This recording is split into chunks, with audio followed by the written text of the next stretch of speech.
Okay, hi everybody, and welcome. Thank you for making time during a busy day, I'm sure, to come and see this webinar on how to use Languagenut for A-level revision. Hopefully, we've got a sort of range of, maybe some of you already have a subscription to Languagenut, some of you might not be, some of you might be considering one. We might also have some students here as well. So just before I get started, obviously, when we do these kind of webinars, we know that we're not reinventing the wheel. We are sort of going through ideas and things that have come across loads and loads of times, okay, throughout the MFL world. Loads of people are so fantastic at sharing their resources for free. I want to thank everybody for that. Obviously, the ideas on this webinar, they're suggestions. You don't need to go away and implement them. Obviously, be mindful of your own policies at your schools. But yes, and they should be understood alongside the PowerPoint. We've recently done a couple of webinars in the last couple of weeks. So you can see down there that we've got a Using Creativity in the Languages classroom that happened last night. We also had Esmeralda Salgado join us on Tuesday, the 31st of January, to do a webinar on grammar and verbs. If you didn't manage to catch those webinars, do feel free to sort of get in touch. There'll be some emails towards the end of the session that will show you how to get in touch, and you can get the slides or the recordings from those. And we also have webinars upcoming. We've got on the Tuesday, 21st of February, we've got a behaviour management in the languages classroom led by my colleague Elaine, who I know has lots and lots of experience teaching in schools with a lot of behaviour issues all over the country. And we also then have on the 28th of February how to successfully consolidate your language curriculum with Arabic B. So I'm not sure if those of you here will be Arabic teachers today, but if you know anybody that is, or if you have got a separate department in your school that teaches Arabic, do please let them know that that will be coming up on Tuesday the 28th. For this session, what we're going to be doing is we're going to be looking at revision tactics and how to beat what we call the forgetting curve, which will be familiar to some of you. This session is aimed to sort of give both teachers and students information. It's the kind of session that if you want to share it with your students, there will be hopefully lots of ideas in here that they can watch directly, and this will be relevant to them. And if you're a student watching now, do stay tuned. It's not just for teachers. We'll also give you some practical tips and ideas for your revision timetabling, which, as I said, will then sort of link to Languagenut, and we'll also run through some of the key features of Languagenut A Level and show you how it can help you with your revision. Hopefully then we'll have time for a quick Q&A towards the end. So as I said, do feel free to pop any questions into the chat. So to start off then, I'm just going to show you a quick graph that, again, I'm sure people would have seen before, the forgetting curve. So this is talking about the way we retain information. You can see from the graph that, generally speaking, learners will forget an average of 90% of what they've learned within the first 7 days of being introduced to it. And a lot of that, I think 80% of that, happens within the first sort of 24 to 48 hours. So the idea here is that, if you don't sort of reinforce your learning regularly, little and often, you are likely to forget information. It also sort of dispels the myth that if you can cram before an exam, you'll be fine, because if you sort of see the information for the first time on a Monday and you have a test on the following Monday, by the Sunday, if you're waiting till the Sunday to cram all of the revision that you need to do for the test, you will essentially be sort of teaching yourself the material again. Obviously, different people will be slightly different, but generally speaking, this is what happens. So the forgetting curve and beating the forgetting curve is basically what we want to do through studying and through revision. So in that vein, the second diagram that we've got here shows that how we can beat the forgetting curve by repeating material that we've looked at. So obviously regular practice will mean that you are more fluent and confident. Obviously, as we've said before, that last minute cramming is both difficult and not that effective. So you can see from the graph here, there you've got the forgetting curve, the normal forgetting curve that you've got in blue, and then the following curves show what happens when you repeat and when you revisit and when you revise knowledge over a sort of consecutive days, and how slowly that means that each time your forgetting curve is slightly shallower, and so you retain more of that information each time you repeat. So obviously little and often generally produces good results, which means sort of small sort of spurts of focused revision, particularly when it comes to things like vocab, grammatical structures. That's going to really help you absorb your new language structures and to retain them as well. And obviously, this isn't just something that we're talking about. Obviously, GCSEs, A levels, those will be coming up in sort of the spring, summer term. But this is something that obviously should be encouraged to happen throughout your time in A level. So just because your main exams don't happen until sort of year 2 towards the summer term, this is something, this regular practice and this method should be something that you're doing throughout your time, throughout your 2 years during your A level language studies. So another way that you can beat the forgetting curve is not just to sort of interleave and to repeat tiny focus sort of sessions so that you don't forget your knowledge that you've looked at for the first time. Another way that you can sort of beat that is to try and change the way that you're learning and presenting information. So it's important that you're not always doing the same activity when you're revising and when you're studying, and that you actually change up the kind of activities that you're doing. So you're not just reading your notes over and over again. That's not necessarily going to help you really embed that information. It's good for you to find different things to do with a new set of skills, with a new set of information. That means that you sort of think about it in different ways, use it in different ways. And a good way to sort of show this is with vocabulary learning for languages. And I'll give you an example of how we could do this by using Languagenut for our revision as well. So to change the way that we're presenting the information and learning in order to beat that forgetting curve. So with Languagenut, with our sort of vocabulary section, both for our topic vocabulary and for our vocabulary for film and literature, we have this learn, practice, quiz flow. The Learn screen will give you a chance to play the words in the target language. It'll give you the chance to sort of play those as flashcards. You can get rid of, with the little eye icon, you can get rid of the sort of the English, which will give you a chance to sort of have a think about what those mean. And so a sort of first thing that you might want to do when you're first learning a set of vocabulary would be obviously to have a good look at this learn screen, play them through, repeat after them, and sort of go through with the practice section. So when you are ready to practice, we then offer the different ways to practice. We've got practice with vocabulary across the 4 key skills. We've got reading activities, we've got listening activities, writing and speaking. And so there's a really good opportunity in this case to make sure that you are changing that way that you learn and present information. So when you are revising vocabulary, you can revise it through reading activities. You can go for more production-based activities like your writing, so you can really sort of mix and match with that. We also have, we know that certain students as well will, maybe engage with that a lot to begin with, but will also want to, have a chance to write out vocabulary, which is why we've recently launched a printables feature. So you are able also to print out that vocabulary list. So if you do have students, or if you are a student that enjoys also seeing a physical copy of a vocabulary list, that is something that you can print off through Languagenut. So lots of different ways that you can engage with the vocabulary, lots of different ways that you can practice it that will help you, as I said, if we're doing it little and often, will help you to beat that forgetting curve. So we've got a quote there: in order to remember, you have to forget. So you'll notice from this graph showing the forgetting curve that each time one of those curves starts, it doesn't necessarily start from 100%.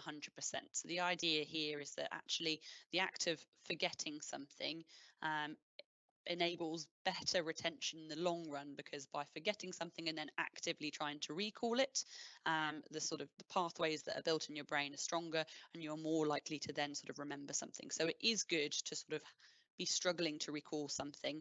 The sort of trick is to get yourself to a stage where you can recall it with some effort, rather than leaving it a sort of week or more between sort of looking at new information and looking at it again, in which case you basically relearn it. So you do need to forget something in order to remember it. And this is where this spaced learning idea comes in, which is the way that we can make sure that we forget something just enough in order to remember it sort of properly. And we've got some sort of steps to follow in order to make sure that your learning is well spaced. The first step is to plan short and frequent review sessions. I'll do some examples of those in a moment. The second step is to make sure that you're reviewing these over an extended period of time. So this is, like I said, if you're starting term 1 in AS year with a topic on family, and then you have an assessment at the end of that topic, obviously you will be likely to be revising that topic and the vocabulary for that topic throughout that module. And then, you'll do your assessment, after which you should continue to revisit the vocabulary that came up in that module, because while you may not need to be doing an end of module assessment on it again, it is going to be one of the topics that form part of your A-level exam. And so it is important to make sure that all of the information you're getting provided with, all of the new vocabulary, all of the topics that you get provided with throughout your time in A-level is something that you continue to review over an extended period of time. And it's also good to alternate your topics. So research shows that if you're sort of spending short revision sessions over different topics, it means that you're more likely to stay engaged, and you're more likely to sort of interleave it in a some productive way. Another step to remember is to review older material first. So if you're revising, say, 2 topics, you should always start with the one that you learnt first, as that will be the one that you struggle to recall the most. And you should also mix in old material with new material. So if you're, on a new topic one week, you will be learning the vocabulary potentially for that topic, but it is good still within that learning to bring in material from previous modules so that you're continuing to review that as well. And then finally, creating summaries and checklists of what you've covered is a really, really good way to make sure that you're not neglecting certain topics. So if you have a checklist of the amount of times that you go back and repeat exercises on, for example, a set of vocabulary, it is important to make sure that you sort of keep track of how often you're going back and looking at that. And so those checklists can be really useful for that. So to beat that forgetting curve and to make sure you've got a spaced learning, I've got an example now of how you might sort of plan a set of spaced learning revision for a vocabulary module. So the idea would be that day 1 would be your initial study session. So the first time that you properly look at this vocabulary set. In this case, we've got Spanish family vocabulary. We've got a verb set of verbs based on family. So your first day would be to properly go through those, make sure you're repeating them, saying them out loud, maybe writing them down as well, going through that sort of learn section on the Languagenut. And then you will probably also do a couple of activities, maybe more receptive activities, so reading or listening. You might do a couple of those activities, so you're starting to practice it, you're starting to have to recall it, even on that first section. So obviously we've got one of our reading activities was word pop, where you have to read the English in the flashcard, and then you have to click the correct and burst the correct bubble that has the correct translation. And then we also have a listening based activity, which is just multiple choice. Among others, we've also got a word pop activity for verbs and for vocab, where you can listen to the target language, which is why it's important to make sure you're listening to it when you're learning them as well. And then you click on the correct translation from that. So that could be your day 1. And then because we know that the forgetting curve drops off really, really quickly, and you're likely to forget a lot of that material within the first 24 to 48 hours, you'd then want to do a revisit and review the following day. So you'd then go back again, maybe look through the learn screen again, and then probably have another go at those sort of receptive activities. So you're listening and you're reading. You might change up the types of activities that you do. And then we'd maybe have a day off. And then after 3 days, so this is 3 days after the first sort of day when you've done your initial session, we'd then revisit and review. And at this stage, we might want to be bringing in a bit more of that productive side of things. So we go through the learn section, maybe have a quick warm up with one of our receptive activities, where we're just translating. We're not writing anything out.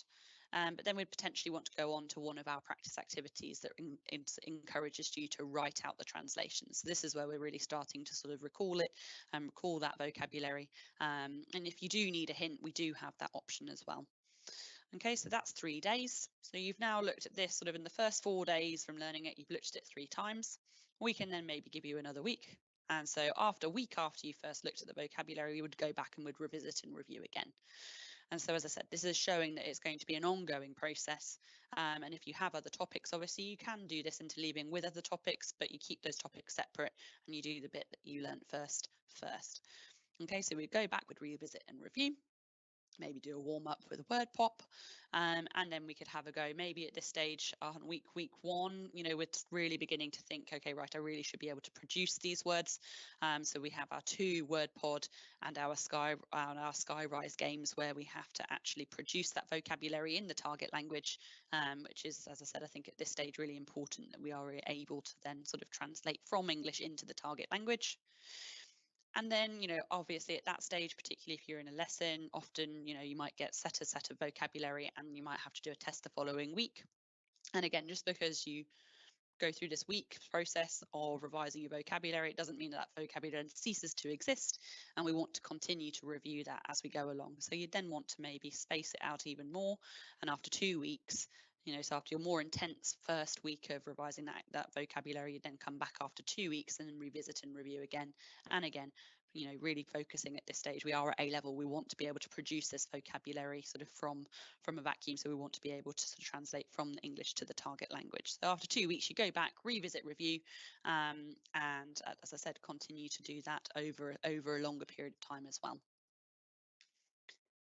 As I said, we also have printables, and so at that stage you might want to have a little vocab test for yourself.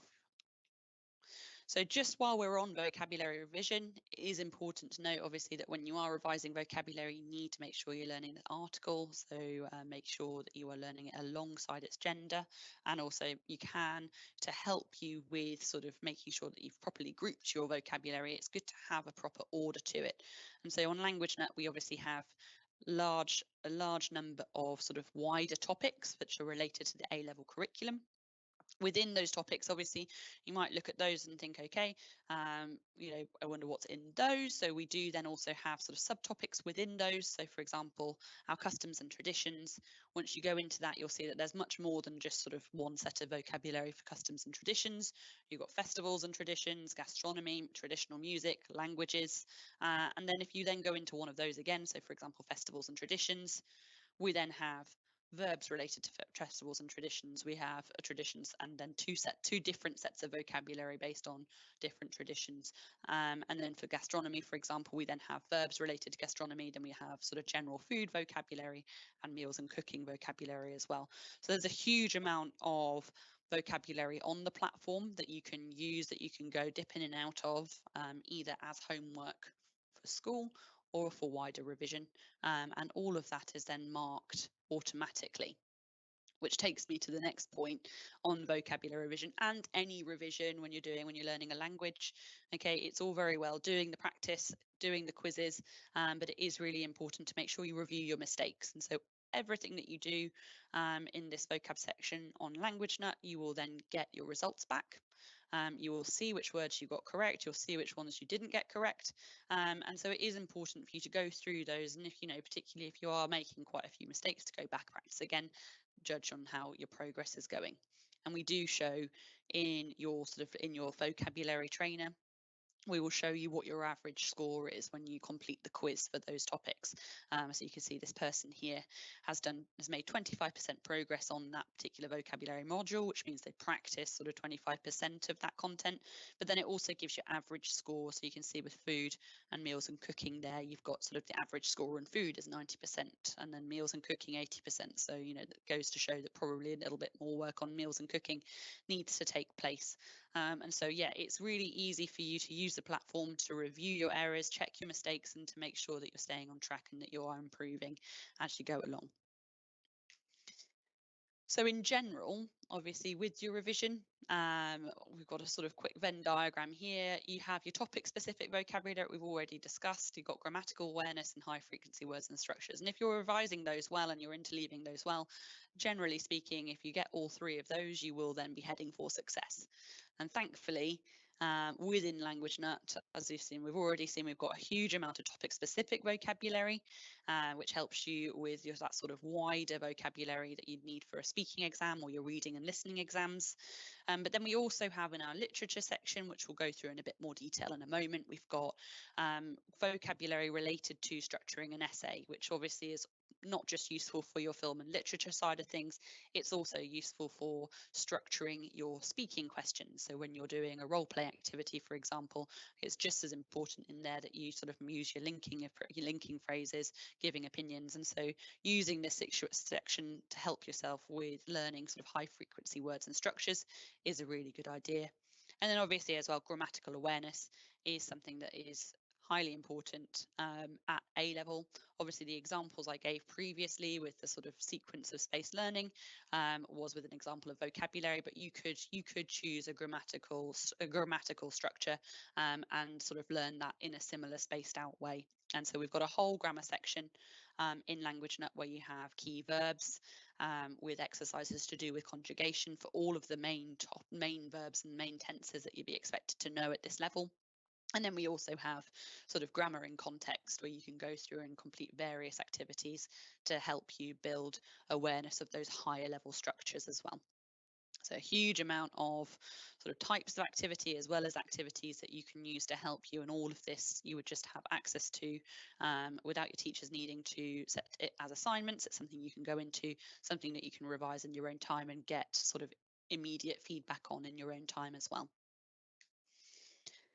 So just before we go and have a quick look at the platform, just one more note on making sure you're beating the forgetting curve within languages. And one of those ways that you can do that is through effective planning.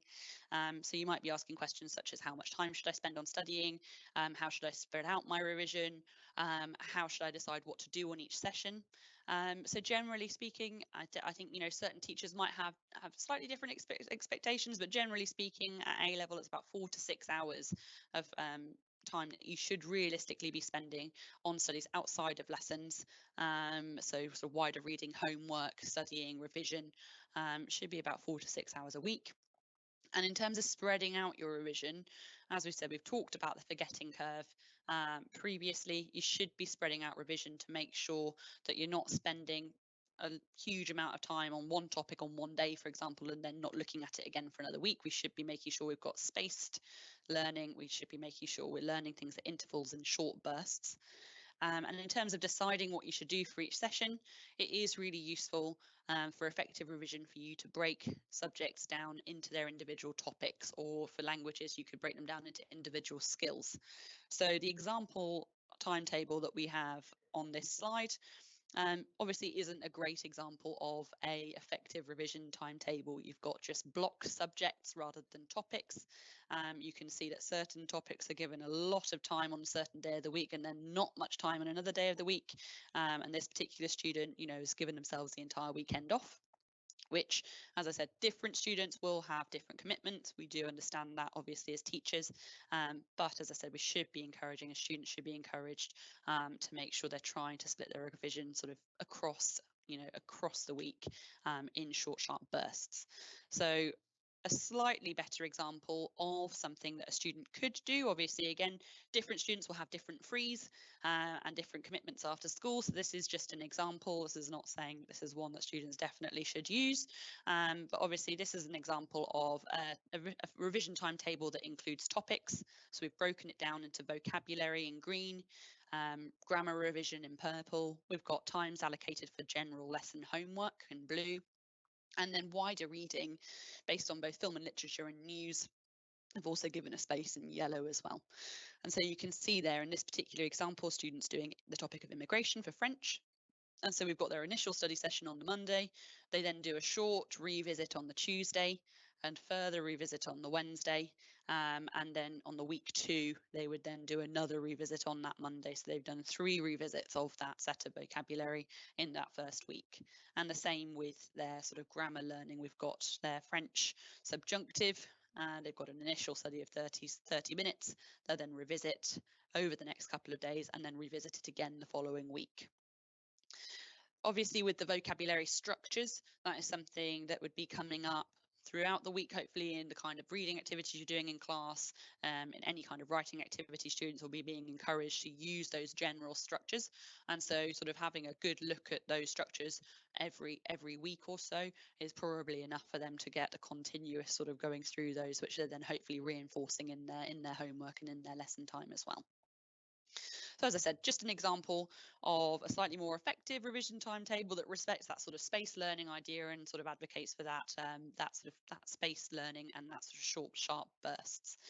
Obviously, this is just one subject, and students should be encouraged to be planning this maybe on a bi-weekly basis. They should be thinking, okay, right, I should be updating this, and they can tick it off as they do them.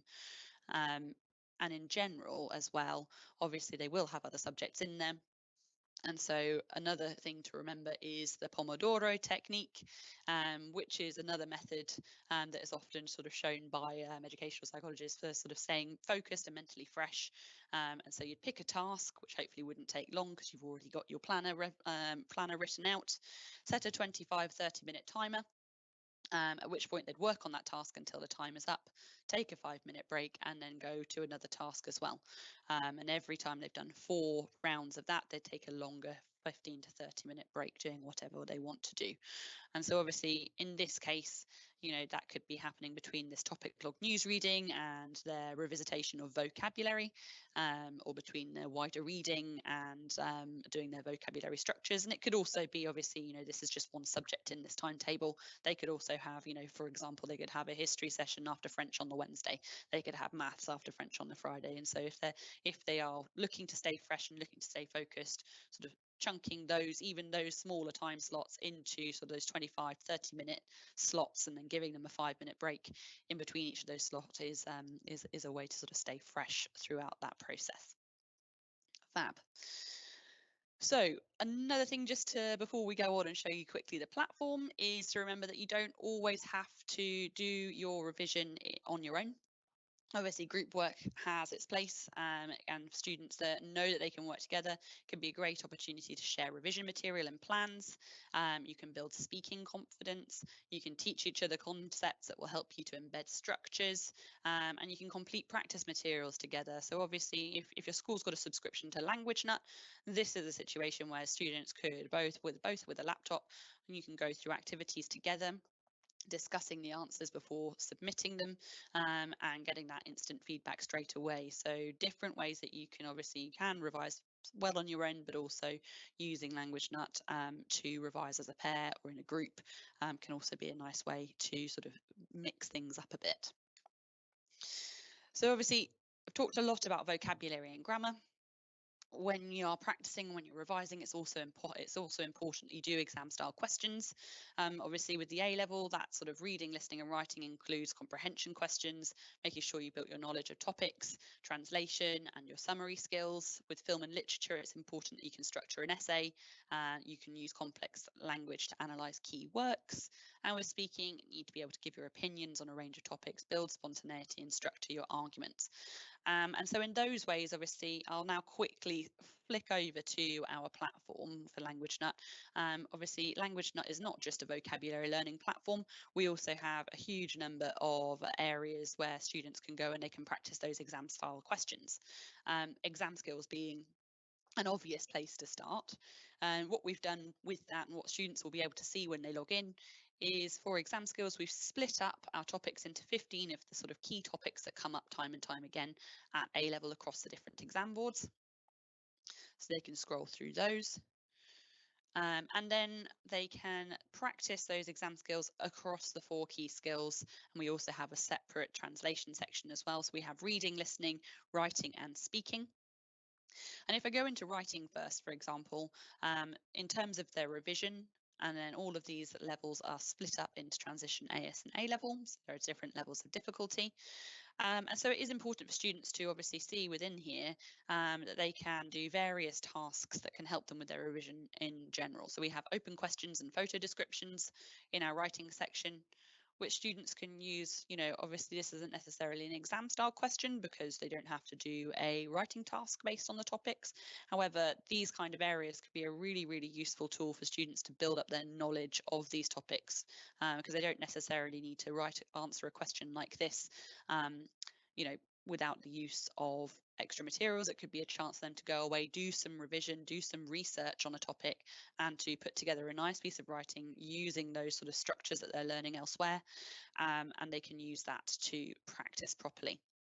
We also have photo descriptions, which, while those are in both our writing and speaking areas, which again, while they are more related to, they've come up from the GCSE level, what we'd encourage students to do as revision is to have a look at one of these photos and to come up with their own questions that might get asked about that. If they had this in a role play activity, for example, in the exam, what would they need to do? If they could ask their questions about that, what questions would those be? What wider questions could they ask about this topic? And they could write those in their answer, as well as giving their own answers there. And for all of this, students then will be able to revisit their answers and use those to help them with their revision. In terms of our other sort of reading and listening, so the comprehension-based areas, for both of these, obviously, everything that we have on the platform has been written by native speakers and recorded by native speakers. And so we have a variety of activities that are more exam style. So we've got true or false activities. We have find a synonym for reading. We also have open reading comprehension questions across both levels. We also have multiple choice activities and gap fill. And those sort of slightly change each time across the different areas. And so students can go in and they can, as I said, either in pairs as part of a study group or on their own, they can go through these topics and they can, for example, with a gap fill, obviously they'd fill in all of the gaps, and once they submit that, they would then get the correct answers given to them. They could see how well they've done within there. Also for revision for listening, again, we have various different activities across the different levels. We have multiple choice, we have who said what, we have open listening comprehension across all 3 levels, and we also have true or false, and we also have multiple choice activities at this level as well. So with the multiple choice, for example, if I just go into one of these, again, students can choose whether or not the prompts are in target language or in English. And they can work their way through an activity. I'm just going to randomly click here, so apologies if I make some horrendous mistakes. So once they have gone all the way through an activity, they will then be shown how they've done, so in this case poorly, and they will be taken to a screen where they're given their results, they're given what their correct answer should have been, and they also have the opportunity to access a transcript. So in terms of revision, obviously transcripts can be really, really useful. They can now go back and do the activity again, maybe with the transcript, listen along, see if they can do the activity sort of, alongside their reading skills as well. And they can also use the transcripts for further activities. So if you wanted them then to produce a short summary of that transcript, that is something that they could do as a further task based on that. All of our topics in this area as well are all up to date. They're all sort of nice and cultural. They are sort of from the last year or two. And so again, another nice thing for students to do, particularly based on the reading and the listening, is again, this can be a starting point for further research. They're sort of seeing topics that they might not have come across before, that they can then sort of build upon. They can build their knowledge of those topics, having done the activities within this section. We also have translation, which again, students can access, and they can have a go across those sort of 15 key topics. And the translation gives them the opportunity across those different difficulty levels to complete a translation, either from Spanish, or in this case Spanish, or French into the target language, or from Spanish into English, or from the target language English into, in this case, Spanish, or French if you're looking at French as well. So again, a huge amount of material there for students to practice those translation skills, and for them to go to the teacher for marking. We also, for student revision, have film and literature. So you will have seen briefly in the presentation that our film and literature section contains general book vocabulary and general film vocabulary, as well as vocabulary related to just generally structuring an essay. So this is more of the vocabulary that students, again, when they're, obviously they will do work specifically related to the key film or the book that they're studying, but they'll also need to be able to sort of, learn those general phrases that would come up that they would need to use in an essay about that. And so we've got these areas that will allow them to build that knowledge, again, using that learn, practice, quiz flow, as well as general essay structural phrases. But then we also have vocabulary that is specifically related to the book or the film that they're studying, and we've broken that down into sort of chapter by chapter or scene by scene, so that students can go through those and they can properly get to grips with the vocabulary that comes up in that scene or in that film. We then also have key quotes for students to practice. We've chosen 10 key quotes per work for students to go through, and they can learn those, and we encourage them to learn them over both activities. We've got a gap fill activity and a fringe magnet activity. The gap fill is just a straight translation, where students would type the answer into the gap and then hit enter. Me buscaré trabajo para el domingo, que es el único día que libro. So they get to hear the quote when they get it right, and they'll get a chance to practice it again if they did not get it right. And then we also have a fridge magnet activity where students are given the context of the quote. So that rather than, always doing, students should, when revising, it's important not just to remember a quote for the quote's sake, but to think about how you might use it, why you might use it, in what context might you use it. And so we also give the context of the quote that students can then drag and drop the actual quote into the correct order. So a couple of ways, and as I said, it's important when you are revising, it goes back to revising in different ways and changing the way in which you learn and the way in which you present vocabulary. And so this means that students can not only learn the translation and the key sort of translation of the quote, but they can also learn about when they might want to use it. And then finally, we also have exam questions, which again, students can use the exam questions, teachers can use it as an additional homework, or they can be used by students simply to go through and again, gather information, gather key phrases, gather their own, what they can go away and gather on their own to help them build up a bank of good quality writing based on the book or the film. And so with the exam questions, we have different challenge levels for students. The transition will give sort of a couple of bullet points to help them work out what they want to write.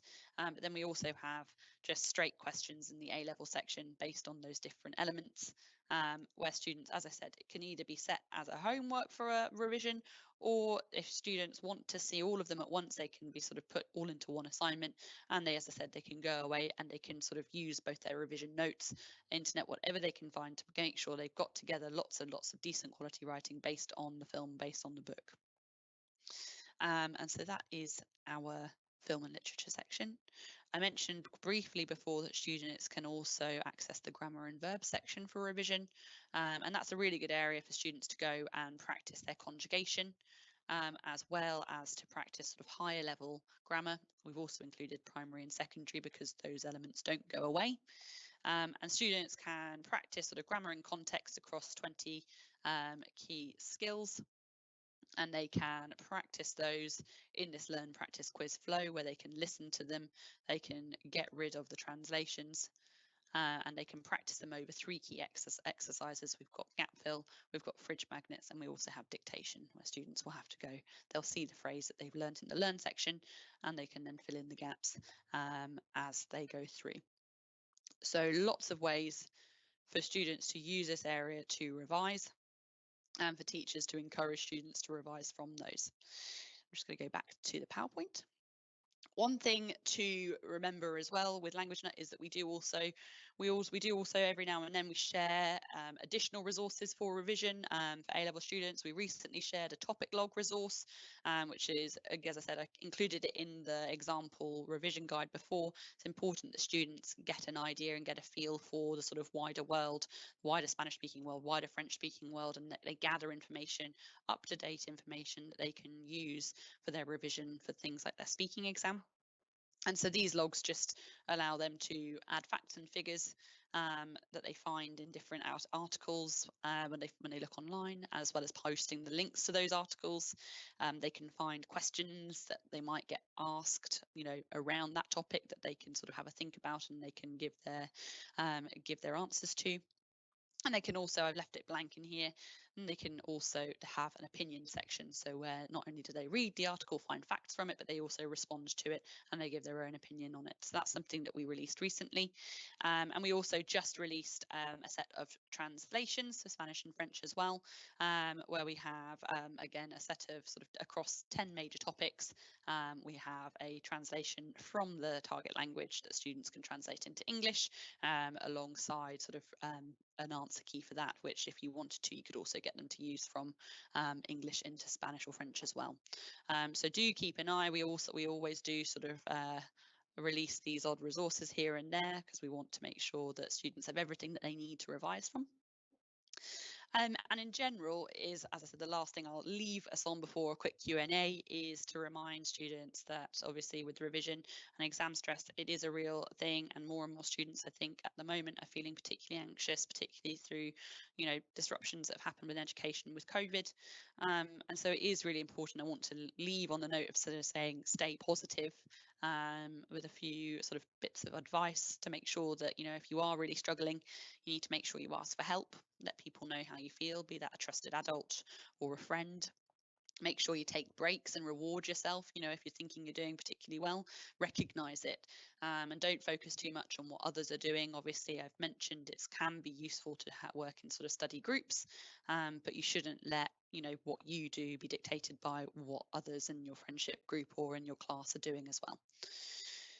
Make sure as well that if you've had a test that hasn't gone so well, or a mock exam that hasn't gone so well, it is important to try and draw a line under those when you're revising. It's a continuous process, and things aren't necessarily always going to stick, and so it is just a case of using those tests or exams as learning points and going back and making sure that you're revising those areas but not worrying about the future. You've got a plan, stick to it. Obviously sometimes life gets in the way, and we can't stress too much about that, but when you've got a schedule, do try and stick to it. Show it to your family so they can help you stay accountable. If you know that you're the kind of person that's going to maybe be distracted by a phone, maybe leave that in another room or on the other side of the room with a timer on so that you know when you've sort of stopped your little revision chunk. And also it's okay, it's remind yourself of the things that you're doing well, and it's okay to be a bit stressed. Okay, a little bit of stress is okay. It shows you that what you're doing is important. But as I said, if you are feeling overwhelmed, do make sure that you tell a teacher, tell a friend, and ask for help.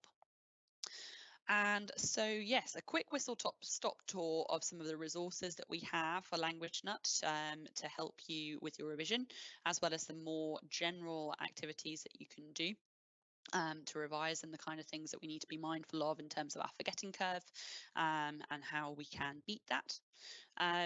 As I said, obviously with A Level, some of you will already have a subscription. If you do, and if you have any questions, or if you feel like your students or your staff would need any further training, do feel free to either share the recording of this webinar with them or get them in touch with me, Fiona at languagenut.com. I'll be more than happy to do sessions either with students or teachers to sort of show how we can make the most of the program. If you're not already a Languagenut subscriber, you can get a free 30-day trial. Again, if you just drop me an email, it would be, as I said, I'll be more than happy to set you up, and we can set you up with logins and other staff with logins. And also if you want to trial it properly with classes, we can also do all of the admin for you, set up your classes, so that so that your students can properly get a feel for it during that trial period. And if you're a student, and again you have any questions, or if you're a student whose school hasn't yet subscribed and you think it looks great, obviously again tell your teachers, encourage them to get in touch, and we'll see what we can do. Zoe, do you have anything to add? No, that's everything. We haven't got any questions come through. I think you've covered everything brilliantly. I'm sure if anyone does have any other questions, they can contact you after the session. But thank you very much. Fab, thank you. As I said, do feel free to get in touch if you have any questions. It's been a pleasure.